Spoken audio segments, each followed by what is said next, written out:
हाय मनु जी, कैसे हैं आप? बहुत बहुत स्वागत है। मोहित जी, बहुत बहुत स्वागत है आपका भी।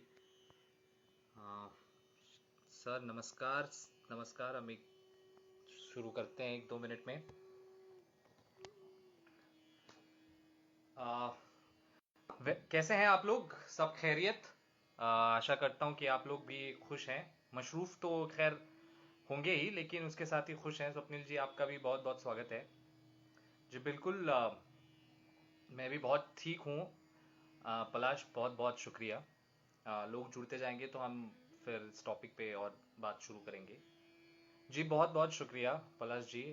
Thank you so much. मैंने सोचा मेंटल अवेयरनेस और इस पे आज की बातचीत होने वाली है, तो क्यों ना खुद को थोड़ा यू नो एक आप लहजे में आ जाते हो तो आपको खुद को खुशी होती है, तो यस, इसीलिए ये सारा तामझाम है। ऋषिकेश, बहुत बहुत स्वागत है आपका। जी जी, आप हाथ मिला रहे हैं, मैं भी आपको वेव करता हूँ। तो लोग जुड़ेंगे, मैं जितने जुड़े हैं उनको बताऊं कि आज एक बहुत ज़रूरी सेशन है। और ये इसलिए भी ज़रूरी है कि इन चीज़ों पे बातें तो होती हैं, लेकिन और बातें होनी चाहिए, शरीक होना चाहिए एक दूसरे को इन टॉपिक्स में। क्योंकि ये एक मेरे ख्याल सिर्फ आर्ट और ये इसका हिस्सा नहीं है। अर्चना जी स्वागत है, रचना जी भी आपका भी स्वागत है। और ये इसका हिस्सा नहीं है कि बस ये आर्ट और कल्चर में आता है, लेकिन ये बहुत ज़रूरी है हम सभी लोगों के लिए। तो मेरे ख्याल से आज का सेशन जो है वो इसीलिए भी बहुत ज़रूरी है, क्योंकि इससे ना सिर्फ हमें कुछ सीखने को मिलेगा, लेकिन एक अवेयरनेस जो है हमारे आसपास होने वाली चीज़ों के साथ, खुद के साथ, वो बहुत उसमें बहुत मदद करेगा ये। और अच्छा है कि आप सब लोग मुझे जब हमने ये सोचा था कि ऐसा सेशन करेंगे, मुझे बहुत लोगों ने मैसेज किया, और उनके भी बहुत अपनी सारी चीज़ें थी, उनके कमेंट्स थे इस पे। मुझे बहुत अच्छा लगा कि लोग चीज़ों को इतनी गहराई में सोचना चाहते हैं। दिव्या जी, आपका बहुत बहुत स्वागत है। हम रचना जी के साथ जुड़ेंगे, बिल्कुल थोड़ी देर में ही हम रचना जी के साथ जुड़ेंगे। जी दिव्या जी, मैं थोड़ा और आवाज़ तेज करके बात करने की कोशिश करूंगा। Thank you so much. तो ये एक है कि इस पे हमें थोड़ा सा आज के सेशन पे ध्यान देना होगा कि हम ये सिर्फ ये मतलब ये मेरे लिए खास तौर पे बहुत ज़रूरी सेशन है। इस चीज़ की मुझे भी बहुत ज़रूरत थी, और मैं ऐसा समझता हूँ कि मेरे साथ साथ बहुत लोगों को ज़रूर इससे फ़ायदा होगा। और इसी के साथ मैं आपको बताता हूँ कि आज हमारे साथ कौन जुड़ने वाले हैं। मैं बहुत बहुत खुश हूँ कि आज के सेशन में अ, हमारे साथ जो एक हस्ती जुड़ने वाली हैं, रचना जी। अ, वो साइकोलॉजिस्ट हैं, काउंसलिंग साइकोलॉजिस्ट हैं। मेंटल हेल्थ अवेयरनेस पे उनका बहुत सारा काम है। 1 दशक से उनकी ज़मीन है इस काम में, और वो बहुत अग्रसर है। वो हमेशा उनकी कोशिश यही रहती है कि अ, अपनी फील्ड से ही रिलेटेड हो, लेकिन उससे आगे जाके लोगों की मदद करे। मेंटल हेल्थ जो एक ऐसा टॉपिक है जिसको हम लोग समझते हैं, ऐसा हमें लगता है, लेकिन वो उससे भी बड़ा टॉपिक है। और उस पे इनका काम बहुत है, और ये हमेशा इनकी कोशिश रहती है कि जितने ज़्यादा लोगों तक पहुँचे और जितने ज़्यादा लोगों की मदद करे अ, उनके हवाले से। तो ये बहुत ज़रूरी है हमारे लिए कि हम जल्द से जल्द उनसे जुड़े। तो रचना जी, मैं आपको 2 मिनट में लाइव लेता हूँ।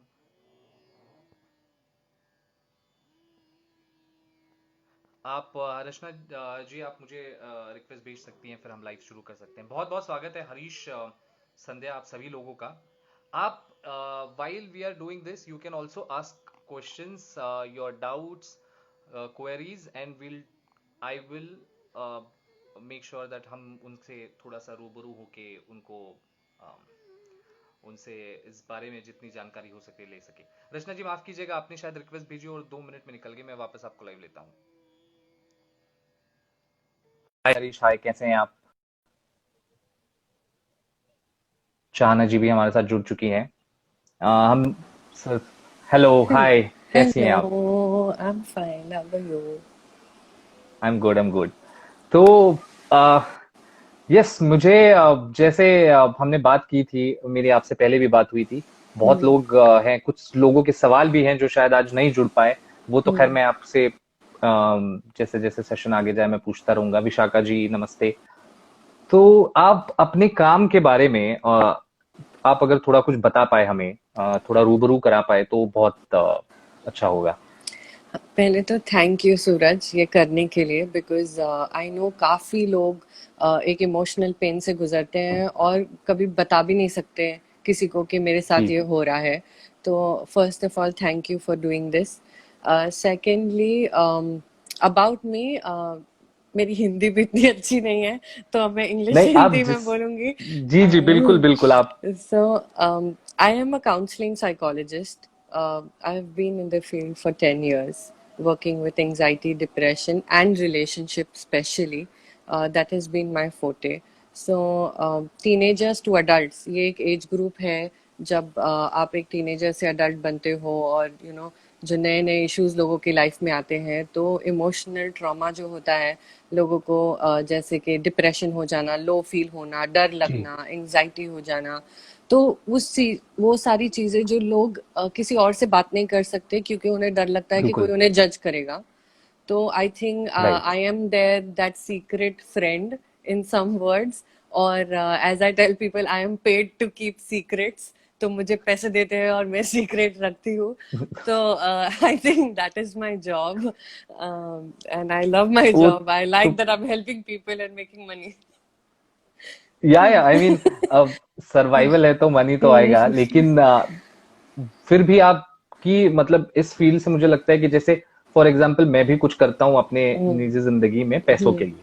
करेक्ट। अब मुझे नहीं पता कि इस ये एंटरटेनमेंट का हिस्सा हो गया जो मैं करता हूँ, लेकिन आप जो राइट। करते हैं उसका बहुत असर होता है जिंदगियों पे। जैसे राइट। अब मैं भी आपसे मिला हूँ इसी सिलसिले में, और वो रहता है मतलब जो एक फियर जैसे आपने बताया, एंजाइटी हो, डिप्रेशन हो, रिलेशनशिप्स हो, इन सब मामलों में आप के साथ जब लोग जुड़ते हैं, it's not just keeping secret जो आप तो एक करती हैं खैर, लेकिन करेक्ट। आप जो एक करेक्ट। गाइड करती है उन्हें, राइट। उसके बाद उसका असर जो रहता है मेरे ख्याल से वो बहुत जरूरी है। क्योंकि राइट। उससे एक नया एक पॉजिटिव एनर्जी निकलती है, और मुझे लगता है हम सब लोग अपनी जिंदगी में यही कोशिश करते हैं कि हम्म। बेहतर से बेहतर कैसा हुआ जाए। हाँ, करेक्ट। और एंड आई थिंक वो इसलिए होता है, दो तीन वजह है उसकी। एक ये है कि baby because I am trained to do it, okay, जी and second I don't have a emotional connection with anybody. तो जो मेरे से राइट बात करने आ रहा है या मुझसे मिलने आ रहा है, I don't know that person emotionally, तो I can't do counselling for my brother, my mom और my best friend, but I can do okay counseling for somebody who's a stranger because I am not emotionally connected. तो मुझे उसकी life की practicality दिख रही है जो उसको खुद नहीं दिखती है। So I am trained to do that. Secondly, I am trained to not judge you and create a space जो आपको कहीं और नहीं मिल रही है। तो मेरे रूम में एक वो स्पेस होती है कि whatever you want to talk, from your personal issue to your childhood trauma, ji office stress, अंदर क्या हो रहा है, इमोशंस या सेक्सुअल प्रॉब्लम या relationship problem, anything, that space is made for you to be you and not wear that mask, you know. जी। ये एक बहुत जरूरी बात आपने कही, क्योंकि बहुत लोग ऐसे कहते हैं कि शायद जैसे अपनी पहली वाली जनरेशन थी, मुझे अभी तो खैर मुझे लगता है ये अवेयरनेस थोड़ा बहुत बढ़ गया है, लेकिन राइट। पहली वाली जनरेशन ऐसी थी, जैसे हमारे घर वाले भी अगर कहें तो हमें अगर कुछ लो फील हो रहा है, कुछ हुआ, तो घर वाले कहते हैं कि यार हमसे बात कर लो, दोस्तों से बात कर लो। बट कहीं ना कहीं वो डर जरूर रहता है कि यार एक तो बिकॉज हम इमोशनली कनेक्टेड हैं दोस्तों से, घर वालों से, तो वो एक एंगल आएगा। करेक्ट। दूसरी बातें शायद जजमेंट का एंगल आए और इन्हीं के साथ रहना है, तो वो राइट। गुजारा भी ना हो। लेकिन राइट। फिर ये इसलिए भी जरूरी है कि काउंसलिंग लेना इसलिए भी जरूरी है, क्योंकि यहाँ पे कोई जजमेंट नहीं है, थर्ड पर्सन पर्सपेक्टिव जरूर है, लेकिन आप ट्रेंड है उसमें, आपने उसमें शिक्षा ली है, तो करेक्ट। आपको चार रास्ते जरूर पता होंगे। और सबसे जरूरी बात मुझे यही लगता है गाइस कि हमारा जो डर है कि जजमेंट हो, वो नहीं होगा, सिर्फ सॉल्यूशंस होंगे। तो प्लीज आप अपने करेक्ट। सवालात जरूर करें। और इसी के साथ हम लोग शुरू करते हैं आज का जो सेशन। बेसिकली हमारी जो थीम थी एंजाइटी, और जो मेरे ख्याल से उसका एक लेवल बढ़ रहा है लॉकडाउन और इन सब चीजों की वजह से। करेक्ट, जैसे तुमने कहा ना इनके साथ ही रहना है, तो ऐसे काफी लोग हैं जो घर में अभी अभी रियलाइज कर रहे हैं ये 60-80 डेज में कि ओ माय गॉड इनके साथ हम रहते हैं। तो ऑफ कोर्स वो एक लेवल ऑफ एंजाइटी लोगों में आ रहा है क्योंकि फ्रीडम छिन गई है, काफी रिस्ट्रिक्शंस आ गए हैं, सोशल डिस्टेंसिंग, फिजिकल डिस्टेंसिंग जो बोला जा रहा है फॉलो जी करने के लिए। डर है कि अगर मैं बाहर जाके आया हूँ या मैं बाहर जाके आई हूँ तो मुझे हाथ धोना है, मैंने ठीक से हाथ धोए कि नहीं, मैंने जो खरीदा मैंने बाहर कहीं हाथ लगाया कि नहीं। कि आज ही मेरा एक सेशन चल रहा था, शी इज 52-year-old लेडी, और वो जी अपने हस्बैंड के साथ रहती है। अब now she move to a relatives house क्योंकि 1.5 महीने बाद अब उनको ऐसे लगने लगा कि अब मैं अकेली हूँ और मुझे अकेले नहीं रहना, even though she is living with her husband. पर वो एक डर रह गया कि अब ये ऐसे ही रहेगा, अब मुझे घर में ही रहना पड़ेगा, और उसके वजह से उनको एंजाइटी होने लग गई एंड शी हैड जी to move to some relatives house ताकि घर में कुछ लोग हों, बच्चे हों, तो वो थोड़ा आवाज होती है घर में, बातचीत होती है, तो दिन निकल जाता है। So a lot of ji ji people are facing, I think, anxiety. One because of lockdown, और अभी जब कल से सब खुल जाएगा तो एक नया एंजाइटी होगा, अरे बाहर जाना है, मुझे कुछ ना हो जाए या मेरे लव्ड वंस को कुछ ना हो जाए। या तो कोई कोई लोगों को ये भी एंजाइटी होगा, सोशल एंजाइटी, कि अब लोगों से बात कैसे करेंगे, क्योंकि जी, बहुत एक अरसा गुजर गया। हाँ अब वो आदत नहीं रही, अभी एक नया सिस्टम आ गया ना। पहले ये सिस्टम की आदत नहीं थी, मैंने काफी लोगों को सुना ये कहते हुए कि I don't want this to get over, I am very comfortable. तो ऐसे भी लोग हैं कंफर्टेबल। कि बाहर जाने से, बात करने से लोगों से भी डर रहे हैं अभी। जी बहुत, हाँ ये तो मतलब मेरे ख्याल से मेरे साथ भी हुआ हम्म। कि मुझे भी ऐसा लगता है कि यार अच्छा ठीक है, एक 4-5 लोग हैं जिनके साथ जिनको मैं जरूर मिलना चाहूंगा बाहर जाने के हम्म। बाद। हम्म। लेकिन वो थोड़ा सा मुझे लगता है वक्त लगेगा कि बाकी जो हम हमेशा हाय हेलो करके चलो आज हम्म। बाहर खाना खा लेते हैं या इसके हाँ। साथ उसके साथ, मुझे लगता है कि मैं वापस अपने डेन में आने की कोशिश जरूर करूंगा। करेक्ट। एक हरीश सर, आपका हरीश पांचव है, मेरे बहुत अच्छे दोस्त है, उनका एक सवाल हम्म। था कि थोड़ा सा टॉपिक से हटके हैं, जैसे हमने बोला था कि इस चीज पे शायद हम अगला सेशन करें, लेकिन वो यही था कि रिलेशनशिप में भी जैसे होता है कि ब्रेकअप हो, तर्क मोहब्बत जब मोहब्बत के बाद आती है, उसके हम्म। बाद का एक थोड़ा सा सिलसिला होता है मूविंग ऑन का। और मैं हम्म। ये सोच रहा था कि जैसे लॉकडाउन के पहले मानिए हम्म। अगर कोई दो लोग रिलेशनशिप में हैं हम्म। और उनको एक नहीं रहे अभी, हम्म। तो हमें जैसे जैसे आपने कहा कि आप तक पहुंचना जरूरी है, या हम्म। फिर अगर आसपास भी कोई है तो जैसे हम लोग सबसे पहले तो फ्रेंड सर्कल में बात हम्म। करते हैं कि यार ऐसा होगा करेक्ट। वैसा होगा, थोड़ा सा करेक्ट। काउंसलिंग वहां से स्टार्ट होता है। हाँ। अब वो भी बंद हो गया है हाँ। लॉकडाउन के दौरान। तो करेक्ट। ये जो फेज है इसमें मूविंग ऑन हो या फिर इसमें खुद को संभालना हो, हम्म। ये कैसे मतलब किया जा सके? हाँ, तो अगर ब्रेकअप ये लॉकडाउन के दौरान हो रहा है तो of course help is not available, जो तुम्हारा सपोर्ट सिस्टम था फ्रेंड्स का जहाँ बैठ के बातचीत होती थी वो नहीं हो रहा है, तो ऑफ कोर्स वो प्रोसेस थोड़ा अलग हो जाएगा, because now you are facing the reality that this जी relationship is over. So I think the first step, कोई भी ब्रेकअप या कोई भी रिश्ता जब टूटता है तो it is about acceptance that there were two people in one situation जो नहीं चला। सो देर वॉज नो जी blame, there is no mistake कि उसने किया या आपने किया, for whatever reason it just didn't work. Now, the person who's going through the breakup, I think they have to spend a lot of time with self first to understand what is it that you learned and what is it that you will do new when you start a new relationship. वो जी jumping जो होता है ना, that is more dangerous, कि एक relation से निकल के दूसरे में चले गए, so divert हो गया mind. I think that is more dangerous. That space, that time that a breakup requires to heal is very important, और वो अलग होगा सबके लिए। तो अगर उन्होंने कुछ जी स्पेसिफिक पूछा है तो maybe I can answer, but generally self reflection time is very very important. Very important, right. नहीं, उनका वो सवाल वही था कि लोग कहते हैं मूव ऑन हो लेकिन उसमें वक्त लगता है, क्यों और क्या। करेक्ट। तो अब जैसे आज हम बात करें एंग्जाइटी की, तो ये एक ऐसा वर्ड है जो मुझे लगता है रोजमर्रा में हम लोग यूज करते हैं, लेकिन इसके मानी, इसका असल मतलब क्या है, ये क्या होता है, व्हाट इट इज, ये शायद बहुत लोगों को पता नहीं अच्छे अपने अपने तरीके से लोग है। हाँ। समझते हैं, लेकिन करेक्ट करेक्ट। उसका, तो ये आप उस पर थोड़ा सा अगर बता सके कि सो ये होता एग्जैक्टली क्या है। एंजाइटी एक excessive worry, excessive tension, out of control emotions जब आते हैं, जैसे जी। बहुत फास्ट हार्ट बीट, पसीना पसीना हो जाना, सांस नहीं ले पाना ठीक से, सफोकेटेड सा फील करना, और बहुत डर लगना फ्यूचर के बारे में या किसी पर्टिकुलर चीज के बारे में, तो उसको हम चीज के बारे में। एंजाइटी कहते हैं। तो ये थोड़े अच्छा। सिम्टम्स हैं एंजाइटी के, जब आप बहुत ज्यादा प्रेशर ले लेते हो एक मोमेंट पे। वो नेसेसरी नहीं है कि हमेशा रहेगा, थोड़े वक्त के लिए रहता है, तो उसको एंजाइटी कहते हैं, और वो हर बार आ जाता है थोड़ी थोड़ी देर के बाद। इसका मतलब हम हाँ। उसको डील नहीं कर पा रहे। Now we have to treat it. एक एंजाइटी वाली प्रॉब्लम हो गई है, जो कभी कभी तो सबको होता है, like we all are humans. कोई प्रॉब्लम आया, थोड़ा टेंशन आ गया, तो we might feel uncomfortable. But anxiety में राइट। वो बहुत ज्यादा हो जाता है, इतना ज्यादा कि आप इतना पसीना आ रहा है, मतलब ऐसे लग रहा है हार्ट अटैक आ जाएगा अभी, पर एक्चुअली फिजिकली बहुत सब कुछ ठीक हार्ट है। बीट्स। करेक्ट। पर physically reports are normal, but ये just because we are thinking so much, over thinking इतना हो जाता है उसमें कि हमको और कुछ, लाइक कभी कभी लोग बेहोश भी हो जाते हैं, ब्लैकआउट हो जाते हैं, कि इतना एंजाइटी बढ़ने लग जाती है उनकी। तो इसको हम एंजाइटी कहते हैं। सो अगर थोड़े अच्छा। लिमिट में हो रहा है, जहां लोग संभाल पा रहे हैं इसको, वेरी गुड। पर अगर इसकी वजह से आप आपका डेली रूटीन नहीं कर पा रहे हो, then it is a problem. तो फिर जरूर मदद लेनी चाहिए। करेक्ट।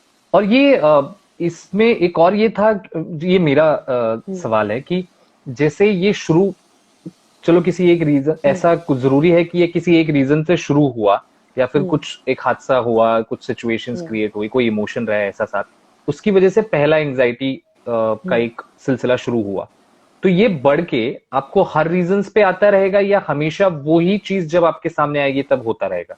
तो स्टार्टिंग में वो ही चीज होगी, इसलिए आएगा बार बार। कभी कभी हो सकता है ऐसे कि मल्टीपल सिचुएशंस में अभी आने लगे। पहले मुझे सिर्फ डर अच्छा। था कि मेरी हेल्थ को कुछ हो जाएगा, अब मुझे डर है कि मेरे घर वालों के हेल्थ को भी कुछ हो जाएगा, फिर मुझे डर है कि राइट। अच्छा मेरे ऑफिस में भी किसी को कुछ हो जाएगा। तो ये धीरे धीरे इंटेंसिटी इसकी बढ़ती जा रही है, क्योंकि इनिशियल स्टेज पे हमने इसको ट्रीट नहीं किया। और इसकी वजह ये राइट। होती है ना, क्योंकि हमको ये दिखता नहीं है। लाइक फॉर एग्जाम्पल, सूरज, अगर तुम्हारा हाथ कट जाए तो तुमको पता है कि दिख रहा है, खून निकल रहा है, राइट? राइट। पर एंजाइटी अंदर हो रहा है, तो तुमको कुछ दिख नहीं रहा है कि मैं कहाँ मलहम लगाऊं। तो इसके लिए जिस्मानी लोग, नहीं। हाँ, तो लोग उसको पहचानने में देर कर जाते हैं। तो अगर वो बोलते हैं नहीं, मैनेज है, मैनेजेबल है, फिर जब बहुत ज्यादा हो जाता है ना, तब लोग बोलते हैं अच्छा ठीक है, now we will maybe go to a doctor, go to a psychologist और somebody who can help us. Right. मुझे लगता है इसमें अवेयरनेस भी बहुत जरूरी है कि हाँ, ये जैसे सर्दी जुकाम आपको होता है, उसी हिसाब करेक्ट। से आपको एक मेंटल हाँ। फिटनेस की भी जरूरत है। करेक्ट। एक आपकी इजाजत हो तो एक जैसे मैं इन चीजों पे बात कर रहा था, तो एक शायर हैं, शायर थे निदा फाजली साहब। तो खैर उन्होंने एक गजल लिखी थी इस पे, लेकिन ये चीज, ये गजल डिप्रेशन, एंजाइटी और इन सब मामलों में मुझे अक्सर भाती है, या फिर मेरे को करीब ले जाती है। तो अगर आपकी इजाजत हो तो मैं एक प्लीज, छोटी सी सुनाऊं आपको? प्लीज, प्लीज गो जी। अहेड। वो लिखते हैं कि बेनाम सा ये दर्द ठहर क्यों नहीं जाता, इसका कुछ नाम नहीं, वजूद नहीं है, दिख रहा नहीं है, जैसे आपने कहा कि फिजिकल नहीं है, जिस्मानी करेक्ट। नहीं है ये। राइट। बेनाम सा ये दर्द ठहर क्यों नहीं जाता, जो बीत गया है वो गुजर क्यों नहीं जाता। जो बीत गया है वो गुजर, ये हरीश साहब का भी ये सवाल था कि मूविंग ऑन क्यों नहीं हो पा रहे, जो बीत गया है वो गुजर क्यों गुजर नहीं क्यों नहीं। जाता। सब कुछ तो है, सब कुछ तो है, क्या ढूंढती रहती है निगाहें। सब कुछ तो है, क्या ढूंढती रहती है निगाहें। क्या बात है, मैं वक्त पे घर क्यों नहीं जाता। सब क्या कुछ तो बात है, है। क्या बात है, मैं वक्त पे घर क्यों नहीं जाता। वो एक ही चेहरा तो नहीं सारे जहां में, वो एक ही चेहरा तो नहीं सारे जहां में, जो दूर है वो दिल से उतर क्यों नहीं जाता। जो दूर है वो दिल से उतर क्यों नहीं जाता। और ये अगला जो शेर है, ये मुझे लगता है कि उस दौरान शायद इसलिए भी मैं समझता हूँ कि यार लोग क्यों नहीं समझ पा रहे, लोग क्यों नहीं अरे ये मेरा एक्सेप्टेंस की पहली बात आती है कि करेक्ट। मैं अपनी ही उलझी हुई राहों का तमाशा, मैं अपनी ही उलझी हुई राहों का तमाशा, जाते हैं जिधर सब मैं उधर क्यों नहीं जाता। जाते हैं जिधर सब मैं उधर क्यों नहीं जाता। और ये आखिरी है कि वो ख्वाब जो बरसों से न चेहरा न बदन है, क्योंकि ये जैसे हमने कहा कि ये एक इंटरनल फीलिंग है जिसपे हमें काबू करना है। जो ख्वाब वो ख्वाब जो बरसों से न चेहरा न बदन है, वो ख्वाब हवाओं में बिखर क्यों नहीं जाता, बेनाम सा ये दर्द ठहर क्यों नहीं क्यों, जाता।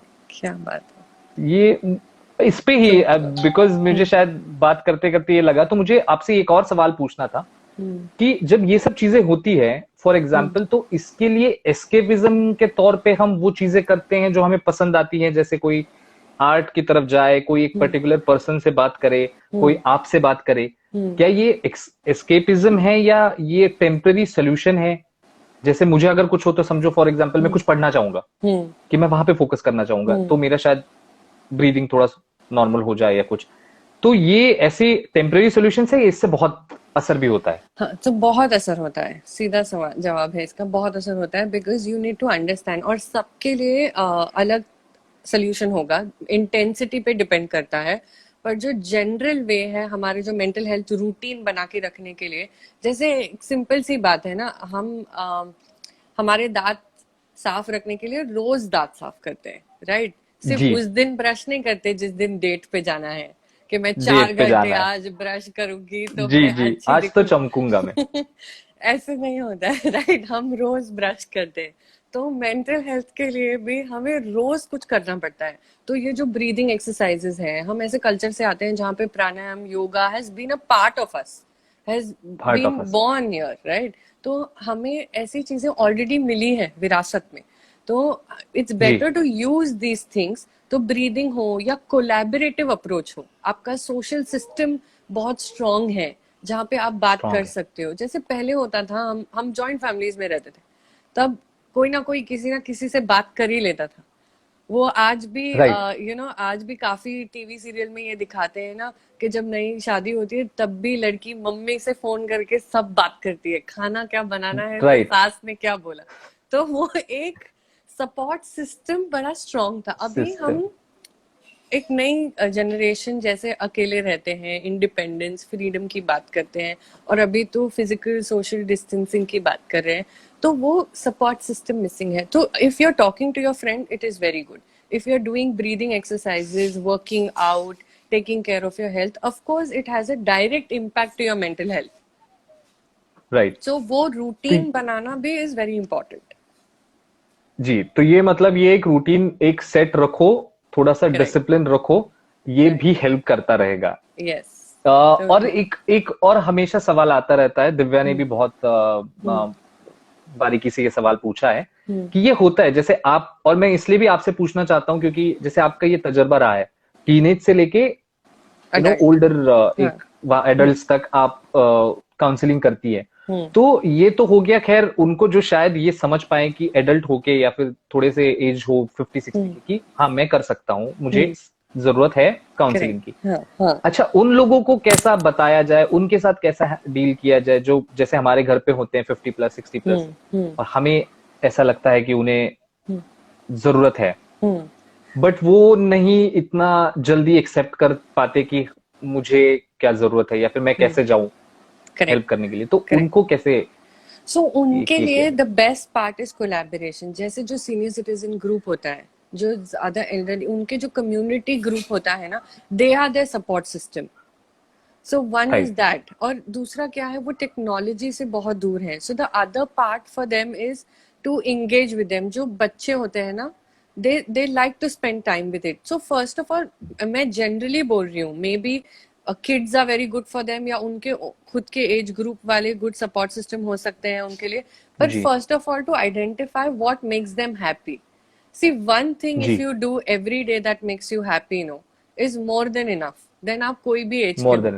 क्योंकि पूरा दिन हम वो ही करते रहते हैं जो हमें रूटीन में करना है। जब लॉकडाउन नहीं था तो आई थिंक लोग भागते रहते थे, और मैं कितने लोगों को बोलती, मेरे पास टाइम नहीं है, कल ये डेडलाइन है, कल वो करना है, यहाँ पहुंचना है, वहां मेरे पास टाइम नहीं है, this is not important, this is important.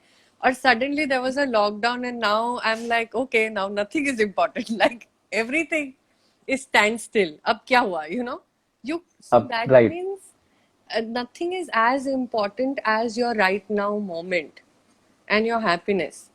So I think a biggest lesson जो I think lockdown से ले सकते हैं वो ये है कि start nurturing जो आपके पास अभी है। So with older people ना, they have a lot of time. So some people, हमारे कल्चर में काफी लोग बोलते हैं ना, अब ये पूजा पाठ का समय है.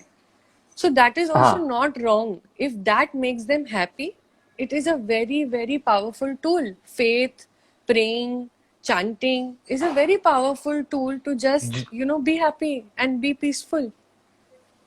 भी राइट। और ये भी तो है कि एक जैसे अब मेरे घर पे कोई बुजुर्ग है और जितना अब मेरे पास बहुत समय है, तो ये भी है कि हम थोड़ा सा उनके साथ अगर स्पेंड करें, तो उनकी जैसे एक हमारे घर पे पेट्स होते हैं, तो पेट Correct. की दुनिया है कि घर वाले 4 लोग, ये उसकी दुनिया Right. है।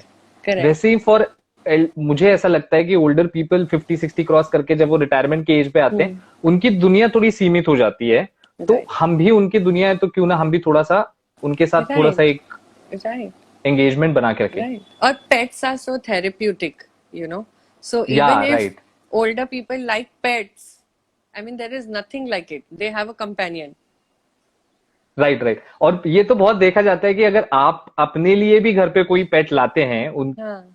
हमसे ज्यादा वो हमारे घर वालों से कनेक्ट होता है, क्योंकि Correct. उनको लेके जाना, उनको घुमाना, उनके साथ टाइम स्पेंड करना, वो घर वाले बहुत अच्छे ज्यादा से करते करते हैं। हैं. तो Correct. बहुत ये भी मतलब ये कंपेनियन होना या फिर उनके लिए अवेलेबल होना या फिर उनको जिन चीजों में थोड़ा सा अच्छा लगे वो करना बहुत जरूरी है। एक उस पे अहमद फराज साहब की एक गजल है, अच्छा वो थोड़ी सी अलग डायरेक्शन में है, लेकिन इस चीज के लिए मैं चाहूंगा कि इस टॉपिक पे आके उसको इस परसेप्शन से अगर हम देखें, तो मैं आपको सुनाना चाहूंगा। बहुत लोग जुड़े, बहुत बहुत शुक्रिया आप लोगों का। I am sure this is helping you. बहुत लोग कमेंट्स में भी बोल रहे हैं जी। आप तब तक आप देख सकते हैं कमेंट में, अगर किसी का कोई सवाल हो गाइस जरूर कीजिएगा। मैं अहमद फराज साहब की एक गजल पढ़ता हूँ तब तक आप I सभी should के say लिए। इरशाद, no? इरशाद इरशाद इरशाद. जी। मैं कहूंगा अर्ज किया है और आप कहेंगे इरशाद। इरशाद. Okay. जी। कठिन है राह गुजर थोड़ी दूर साथ चलो, कठिन है राह गुजर थोड़ी दूर साथ चलो, बहुत कड़ा है सफर थोड़ी दूर साथ चलो। कठिन है राह गुजर थोड़ी दूर साथ चलो, बहुत कड़ा है सफर आई नो थोड़ी दूर साथ चलो। तमाम उम्र कहां कोई साथ देता है, ये भी एक्सेप्टेंस है। तमाम उम्र कहां कोई साथ देता है, ये जानता हूं मगर थोड़ी दूर साथ चलो। शायद मैं भी इस फेज से बाहर निकल जाऊंगा, मुझे सिर्फ इस फेज तक तो एटलीस्ट थोड़ा धक्का दो। तमाम उम्र कहां कौन साथ देता है, ये जानता हूं मगर थोड़ी दूर साथ चलो। नशे में चूर हूं मैं भी, तुम्हें भी होश नहीं। अब इसमें नशा जो है, मैं इसके जो मानी ले रहा हूं, ये मैं प्रॉब्लम से ले रहा हूं कि मुझे भी कुछ प्रॉब्लम्स है और तुम्हें भी कुछ है। नशे में चूर हूं मैं भी, तुम्हें भी होश नहीं।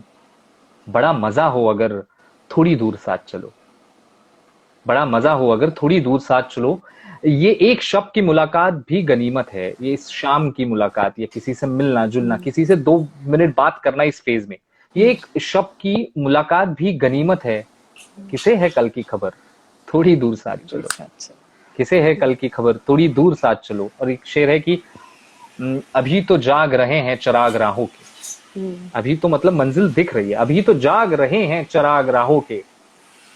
अभी है दूर शहर, सुबह बहुत दूर है, अभी है दूर शहर थोड़ी दूर साथ चलो, थोड़ी दूर साथ चलो। क्या बात। ये भी एक है कि जी जी शुक्रिया। ये भी है कि हाँ मतलब जितने अभी मेरे साथ हैं, अगर मैं फॉर एग्जाम्पल इन सब चीजों से गुजर रहा हूं और आप तक मैं पहुंचना चाहता हूं, अगर उस पर्टिकुलर मोमेंट में मैं ना आप तक पहुंचूं, तो मेरे साथ भी आसपास जो है उनको भी उतना अवेयरनेस होना चाहिए कि हाँ ठीक है, इनको थोड़ा सा देखा जा सके, इन पे ख्याल कर सके। Correct correct. आपने बहुत अच्छी बात कही थी जब आप बता रहे थे कि सिम्टम्स क्या होते हैं, इससे पता चल जाता है कि हाँ मुझे शायद मैं इन सब चीजों से गुजर रहा हूँ, या मैं वो सिम्टम्स देख के ये सोच सकता हूँ कि अच्छा ये वाला पर्सन भी उस चीज से गुजर रहा है।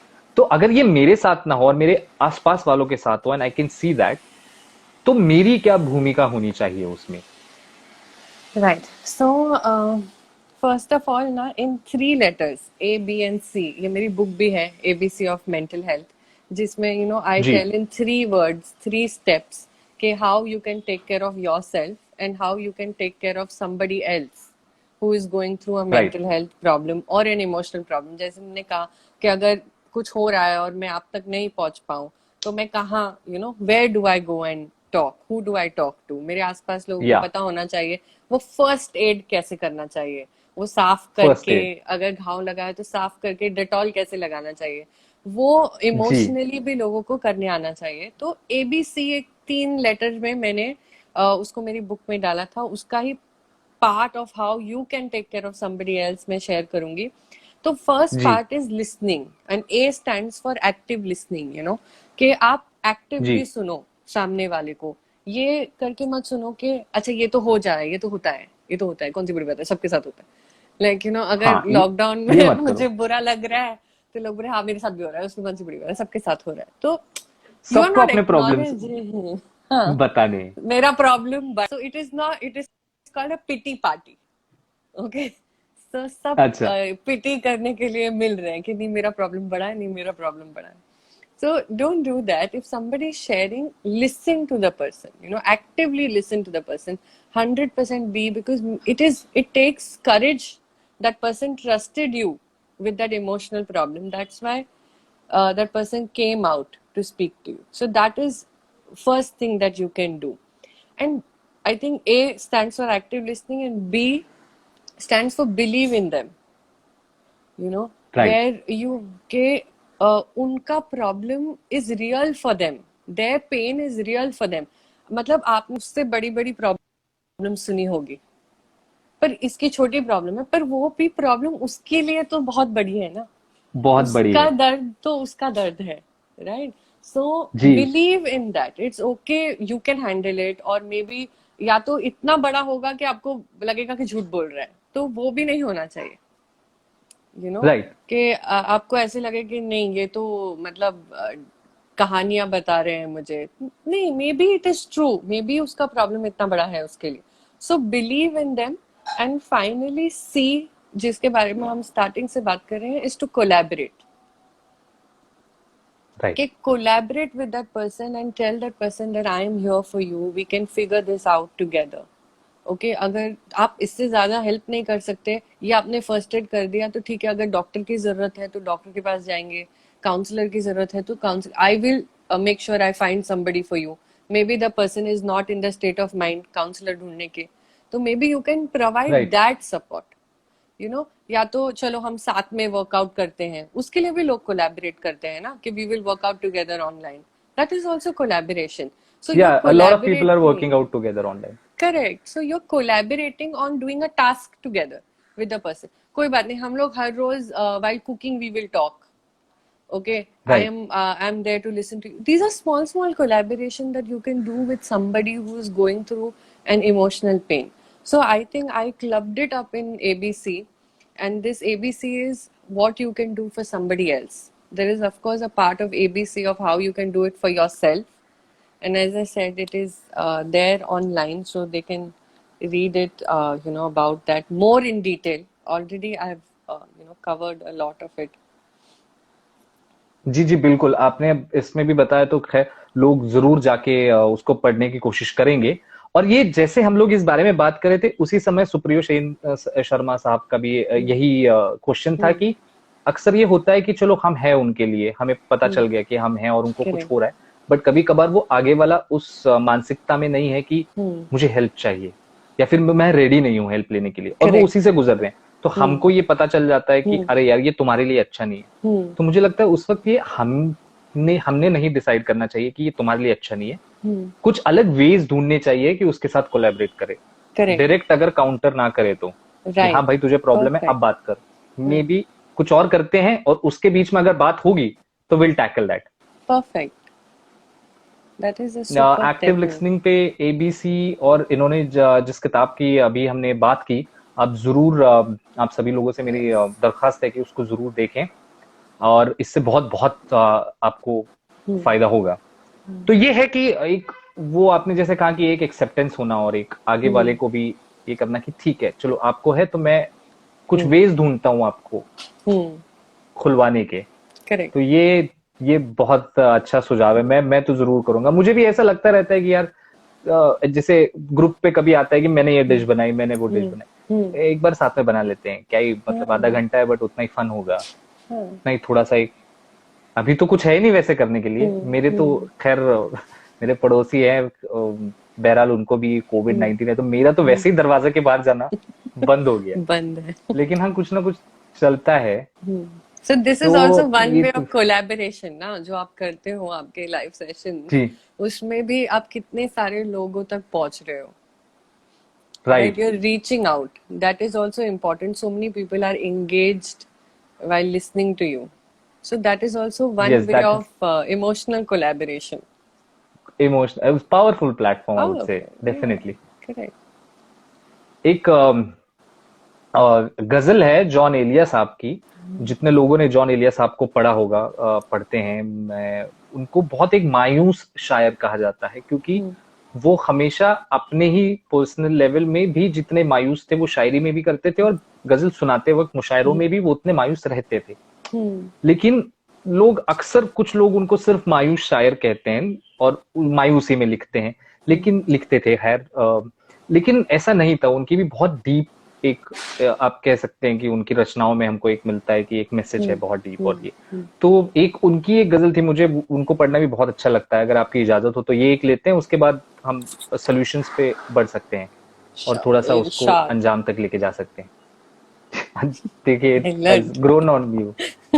Yes yes. जी जी, अर्ज है कि ठीक है खुद को हम बदलते हैं।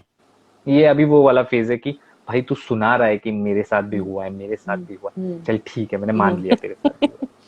तो, हाँ मतलब ऐसे कि ठीक है खुद को हम बदलते हैं, शुक्रिया मशवरत का चलते हैं। बहुत बहुत आपने मशवरत की मेरी, थैंक यू, बहुत सजेशन दी। ठीक है खुद को हम बदलते हैं, शुक्रिया मशवरत का चलते हैं। हो रहा हूं मैं किस तरह बर्बाद, हो रहा हूं मैं किस तरह बर्बाद, देखने वाले हाथ मलते हैं। मतलब वो मेरा वो पेन का जो एक ये है कि शायद उन तक पहुंचे ना, बट वो देखने वाले हाथ मलते हैं, वो अपने मजे से अपने तरीके से देख रहे हैं। है वो जान अब हर एक महफिल की। और ये जब शायर लिखता है तो ये इसमें ये भी बहुत होता है कि पर्सनल लेवल पे जब भी होता है, जैसे हम रिलेशनशिप्स की भी बात करते हैं, कि हम हमेशा उस एक पर्सन को अपनी खुशी भी मानते हैं और उसी को सबसे बड़ा दुख भी मानते हैं। Correct.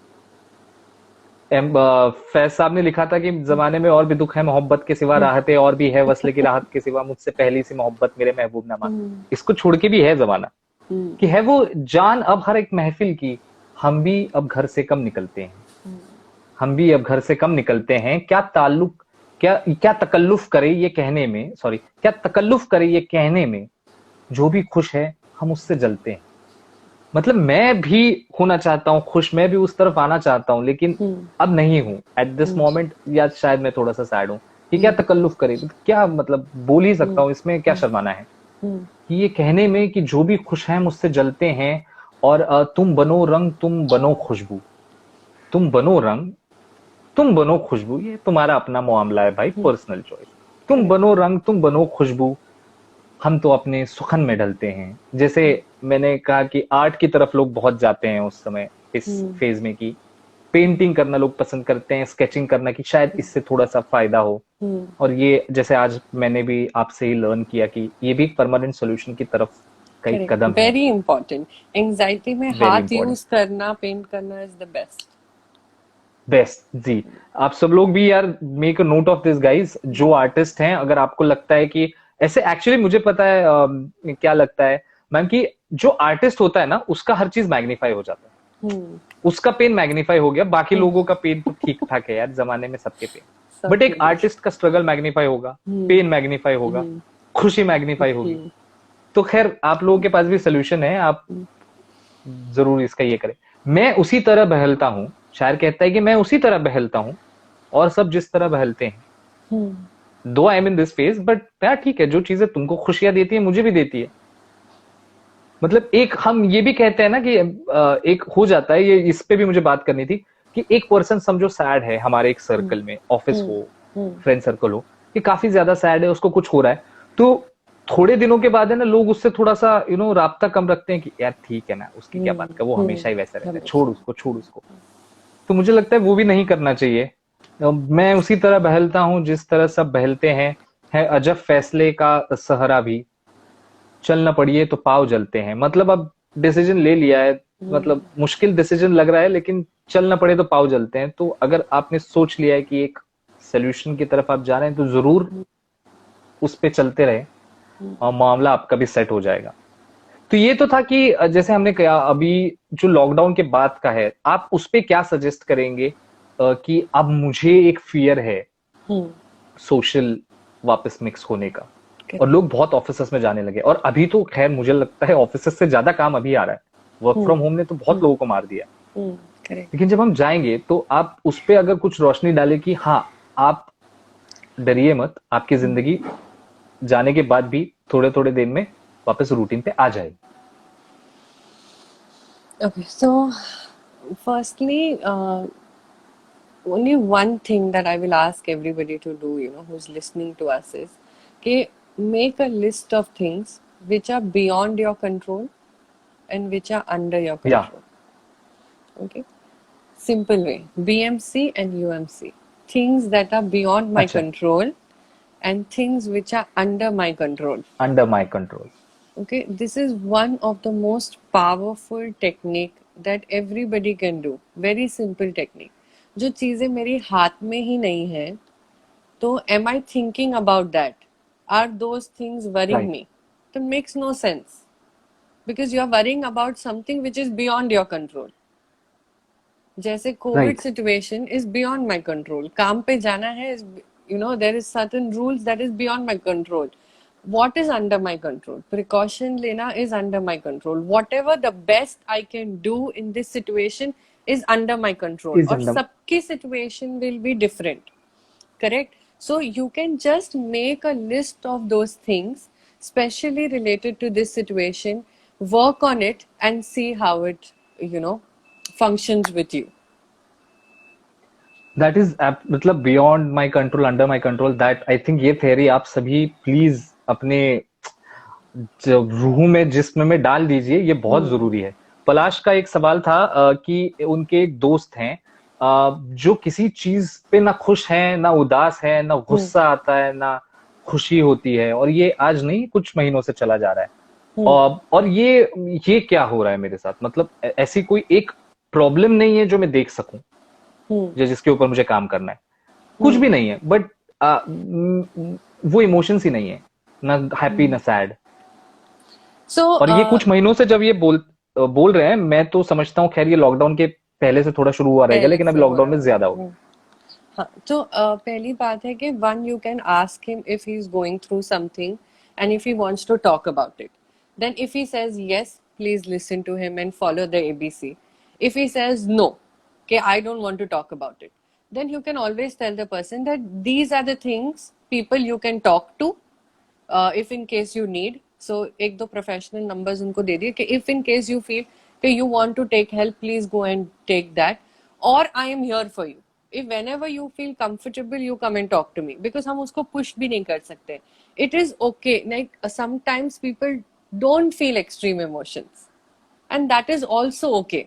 So is this a problem you are facing looking at him having no emotions, or is he facing the problem? Is he facing. This is an important question for you, whoever's asked this.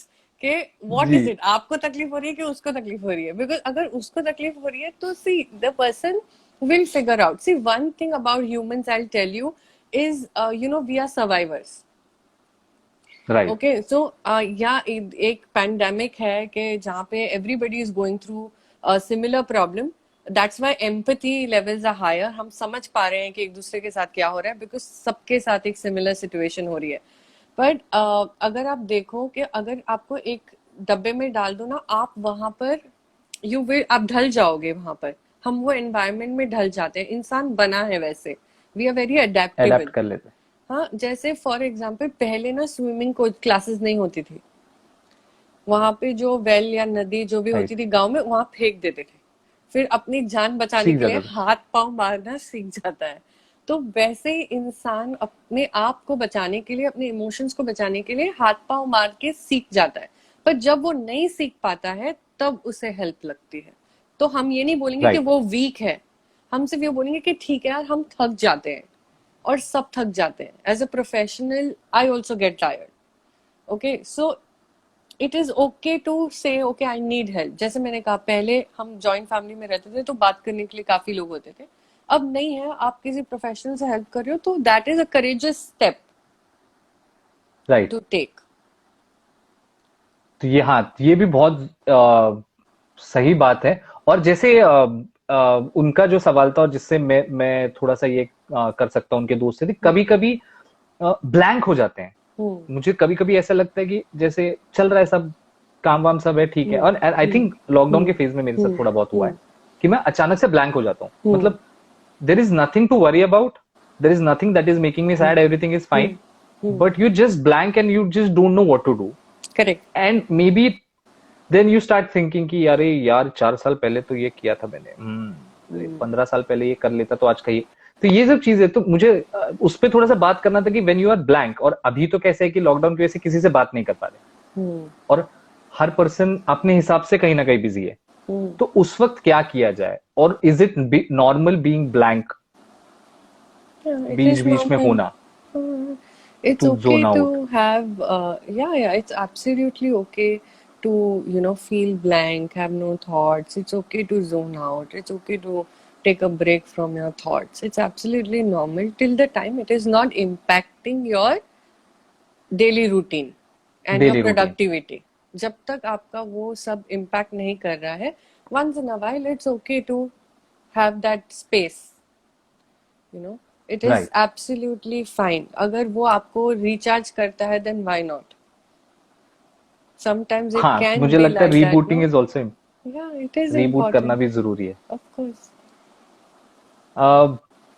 Rachna ji, thank you so much. आज हम लोग एक session कर पाए, मैं तो चाहता ही था. और मैं भी बहुत, मतलब एक समय था कि मैं भी वहां पे था और मैंने भी आपसे बात की थी, आपसे काउंसलिंग ली थी, और मुझे इसका बहुत फायदा हुआ है. मुझे लगता है कि ये मैं अपनी जिंदगी में हमेशा करता रहूंगा, फेजेस में ही सही, जब भी वक्त मिले. क्योंकि मुझे तो ये समझ में आ गई है बात की, जैसे सर्दी जुकाम खांसी मेरे लिए है, वैसे मेंटल हेल्थ के लिए थोड़ा बहुत, जो मैं अपने, जैसे दादी जी के नुस्खे होते हैं कि सर्दी जुकाम कभी कभी घर के कुछ चीजों से ठीक होता है, कभी कभी डॉक्टर के पास जाना पड़ता है. Correct. तो जब भी ऐसा हो तो आप बेफिक्र, सभी लोगों से मेरी गुजारिश है कि सोचे ना उस चीज पे, या तो Right. आप अपनी वरी इनको दे दें, they will take care of, she will take care of it, and तुम सब बिंदास हो जाए. अच्छा, मेरी ये वरी है, रचना मैम ये रही आपके पास, अब मुझे बताओ क्या करना. Done. I am ये भी here. जरूर हो सकता है. I am here always always to do that. Always. ये